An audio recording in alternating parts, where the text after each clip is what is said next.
Hi all, welcome to கறி விருந்து YouTube channel. செம்மையா சமைக்கிறோம், செம்மையா சாப்பிடுறோம். ஆம்பூர் அப்படின்னு சொன்னதும் நமக்கு ஃபர்ஸ்ட் ஞாபகம் வர்றது ஆம்பூர் பிரியாணி தாங்க. இந்த ஆம்பூர் பிரியாணி ஒரு ஃபேமஸான யூனிக் டேஸ்ட்ல இருக்கக்கூடிய பிரியாணி. ஏன்னா இதில் தான் நம்ம வரமிளகாயை அரைச்சி பேஸ்ட்டாக யூஸ் பண்ணுவோம். ஒவ்வொரு பிரியாணிக்கும் ஒவ்வொரு கதை இருக்குது. அப்படி ஆம்பூர் பிரியாணிக்கும் ஒரு குட்டி கதை இருக்குங்க. ஆற்காடு நவாப்புக்காக அவரோட அரண்மனையில் முதலாக தயாரிக்கப்பட்டது தான் இந்த ஆம்பூர் பிரியாணி. சரி வாங்க, நம்ம இந்த சூப்பரான 1/2 கிலோ ஆம்பூர் சிக்கன் பிரியாணி எப்படி செய்யறதுன்னு பார்க்கலாம். தேவையான பொருட்கள்: சீரக சம்பா அரிசி 1/2 கிலோ, சிக்கன் 3/4 கிலோ, நெய் 50 ml, கடலை எண்ணெய் 50 ml, தேங்காய் எண்ணெய் 1 டேபிள் ஸ்பூன், வரமிளகாய் 8, காஷ்மீரி மிளகாய் 2, பூண்டு 30 கிராம், இஞ்சி 30 கிராம், சின்ன வெங்காயம் 100 கிராம், பெரிய வெங்காயம் 150 கிராம், எலுமிச்சை பாதி அளவு, உப்பு தேவையான அளவு, தக்காளி 150 கிராம், புதினா 1 கைப்பிடி, கொத்தமல்லி இலை 1 கைப்பிடி, தயிர் 3 டேபிள் ஸ்பூன், பச்சை மிளகாய் 4, பட்டை 4, கிராம்பு 12, ஏலக்காய் 12, மராட்டி மொக்கு 2 சின்ன பீசஸ், ஜாதிபத்திரி 1, நட்சத்திர சோம்பு 1, பிரியாணி இலை 3. ஃபஸ்ட்டு நம்ம அந்த ரைஸை வேக வைக்கிறதுக்காக ஒரு 2 லிட்டர் தண்ணி எடுத்துக்கலாம். அதில் 2 பட்டை, 8 கிராம்பு, 4 ஏலக்காய், 2 பிரியாணி இலை, 1 ஸ்டார் அனீஸ், அப்புறம் பாதி அளவு லெமன் அப்படி ஸ்க்வீஸ் பண்ணி விட்டுக்கலாம். அப்புறம் 2 டீஸ்பூன் கல்லுப்பு, 4 பச்சை மிளகாய், இதோட கொஞ்சம் கொத்தமல்லி, கொஞ்சம் புதினா சேர்த்து நல்லா கலந்து விட்டுக்கலாம். தண்ணி நல்லா கொதி வரட்டும். கொதி வந்ததுக்கப்புறம் நான் 20 நிமிஷத்துக்கு முன்னாடியே ரைஸை ஊற வச்சுட்டேன். ஸோ அந்த ரைஸை வந்து நம்ம இப்போ சேர்த்துக்கலாம். சேர்த்து இது ஒரு 70% வரைக்கும் குக் பண்ணிக்கலாம். இப்போ பாருங்கள், ரைஸ் வந்து ஒரு 70% வரைக்கும் குக் ஆயிடுச்சு. ஸோ இந்த கன்சிஸ்டன்சியில் எடுத்து நம்ம வடிச்சிடலாம். இப்போ பாத்திரம் சூடானதும் 50 ml நெய், 50 ml கடலை எண்ணெய் ஒன்றா எடுத்து வச்சுருக்கேன். அதை இப்போ சேர்த்துக்கலாம். நெய் நல்லா காஞ்சதுக்கப்புறம் 4 பட்டை, 12 கிராம்பு, 8 ஏலக்காய், 4 மராட்டி மொக்கு, இது ரொம்ப சின்னதாக இருக்கிறதுனால நான் 4 எடுத்திருக்கேன், 2 பிரியாணி இலை, 1 ஜாதிபத்திரி, 3/4 கை புதினா, 3/4 கை கொத்தமல்லி.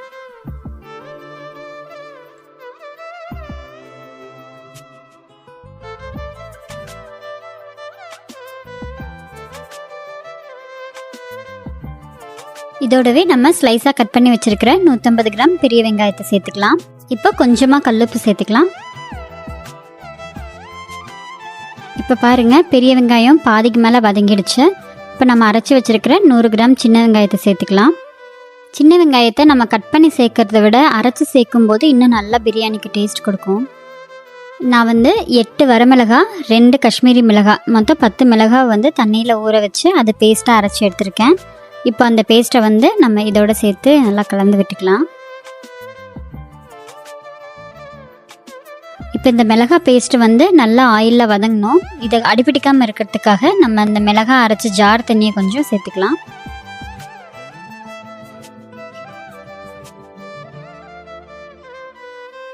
இப்போ மிளகாய் நல்லா வதங்கிடுச்சு. இப்போ இதோட வந்து நம்ம அரைச்சி வச்சுருக்கிற இஞ்சி பூண்டு பேஸ்ட்டு சேர்த்து நல்லா கலந்து விட்டுக்கலாம். இப்போது இஞ்சி பூண்டு பேஸ்ட் நல்லா வதங்கி நல்லா பச்சை வாசனையும் போயிடுச்சு. இதோட நம்ம கட் பண்ணி வச்சுருக்கிற 150 கிராம் தக்காளியை சேர்த்து நல்லா வதக்கிக்கலாம்.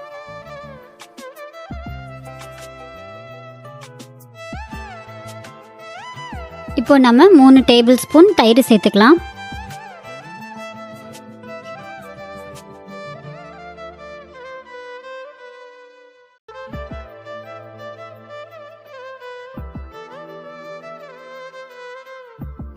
இப்போ பாருங்கள், மசாலா நல்லா குக்காகி எண்ணெய் பிரிஞ்சு வந்துடுச்சு. இப்போ நம்ம எடுத்து வச்சுருக்கிற 3/4 கிலோ சிக்கனை சேர்த்துக்கலாம்.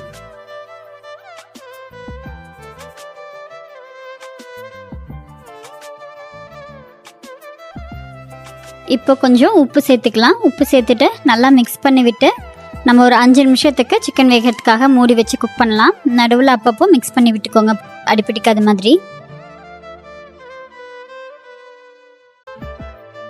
இப்போ பாருங்கள் சிக்கன் வந்து நல்லா குக் ஆயிடுச்சு. இப்போ நம்ம ஒரு 1/2 கப் மட்டும் தண்ணி சேர்த்துக்கலாம். ஏன்னா நம்ம ரைஸ் வந்து ஆல்ரெடி ஒரு 70% வந்து குக் பண்ணி எடுத்து வச்சுருக்கோம். அதனால் ஒரு 1/2 கப் மட்டும் தண்ணி சேர்த்துட்டு ஒரு 2 மினிட்ஸ் கழித்து நம்ம அந்த வேக வச்சு எடுத்து வச்சுருக்கிற ரைஸை வந்து இந்த அப்படியே மேலே லேயராக அப்படியே போட்டுக்கலாம்.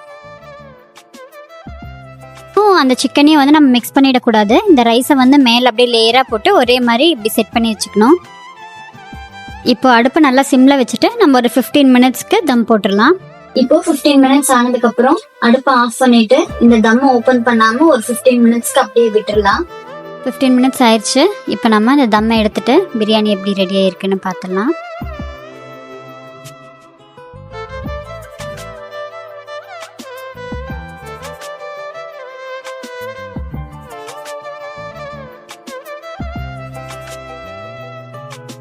பாருங்கள் பிரியாணி வந்து அடிப்பிடிக்காமல் நல்லா பர்ஃபெக்டாக குக் ஆகி வந்துடுச்சு. அவ்வளோதாங்க, சூப்பரான ஆம்பூர் சிக்கன் பிரியாணி ரெடி ஆயிடுச்சு. இதே அளவுகளோட நீங்களும் செஞ்சு பார்த்துட்டு எப்படி இருந்ததுன்னு கண்டிப்பாக கமெண்ட்ஸில் சொல்லுங்கள்.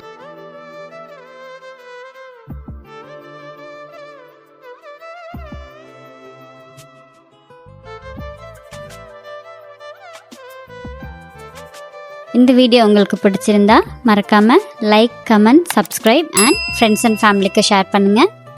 மறுபடியும் இன்னொரு சூப்பரான ரெசிபியோட அடுத்த வீடியோவில் மீட் பண்ணலாம்.